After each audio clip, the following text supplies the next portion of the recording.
guys, for today's video, ayan, ipapakita ko nga pala sa inyo kung ano yung pinapakain ko sa aking mga alaga. Ayan, broiler muna tayo guys. Yung broiler kasi, yung pinapakain ko guys, Integra, Bimig, baka naman.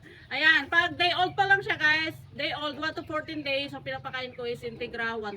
Yun yung B1 na tinatawag nila. Then, pagkatapos nun, pag 15 days naman nila, hahaluan ko na ng konting Integra 2000 para hindi mabigla yung tiyan nila. Yan yung ginagawa ko guys. Hanggang sa ma-harvest na yun guys. Hanggang sa ma-harvest na Integra 2000 lang yung pinapakain ko. Then hinahaluan ko din siya ng mais. Ayan, corn grits. Yan, yung nagiling na mais. 30-70 guys yung ano ko. 2 kilo lang to sa 6 na kilo. Inhaluan ko ng 2 kilong mais. Ayan yung pinapakain ko sa aking mga alaga kasi maganda itong Integra guys, lalong-lalo sa mga broiler. Kapag broiler yung nilalaga natin pang 45 days kasi marami siyang makukuhang mga benefits. Pwede rin naman siya sa free-range chicken, ayan, sa mga layer, ayan, pwede din tong mga to. Pero sa broiler, ito talaga yung ginagamit ko kahit pa yung mga nauna-unang mga inalagaan ko noon, broiler, yung Integra talaga yung pinapakain ko. Ayan yung ano niyan, lapit mo lang.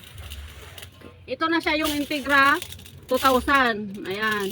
Tapos yung Integra 3000 guys, yun naman yung yung malalaking pellets. Ayan. Tapos yung Integra 1000, yun yung mga pino. Ito kasi 2000 na to. Wala na akong 1000 kasi ubos na. Kasi yung mga alaga ko pang 3 weeks na sila. Kaya ito na yung pinapakain ko. Ayan. Ihahalo ko tong 6 na kilong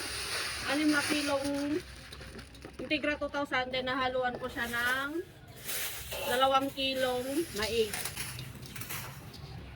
Kailangan natin naluan tong mais guys para pampabigat din to ng timbang.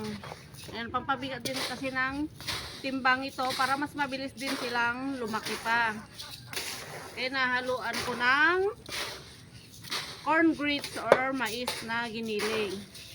Tsaka napapanood ko din naman ito sa mga nagbablog nating mga idol. Kaya kung gusto nating matuto yun guys, kailangan natin mag-nood ng mga tutorial tsaka mga tips. Kasi marami namang mga tutulong dyan ng mga kapwa nating nag-aalaga ng manok. Yun lang yung masishare ko guys. Ayan, kapag day old to 14 days, ayan ang papakain natin guys, Integra 1000, Chick Booster, ayan, pwede rin naman. Then 15 days, haluan na natin ng Integra 2000. Then hanggang sa ma-harvest na siya, yun na yung gagamitin.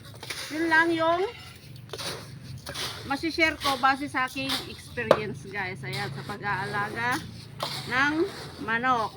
Ayan, kasi makikita mo talaga pag Integra. So ayun na nga, bakit Integra guys. Ayan, mababasa nyo din naman dito. Ayan, mababasa nyo kapag bibili kayo ng ganito, meron siyang kasamang mga guaranteed analysis na sinasabi nila. Makikita mo dito kung ano yung mga makukuha mong mga vitamins. Makukuha ang vitamins ng ating mga alaga. Kaya recommended guys. Baka naman, Bimig. Yun lang guys. Thanks for watching guys.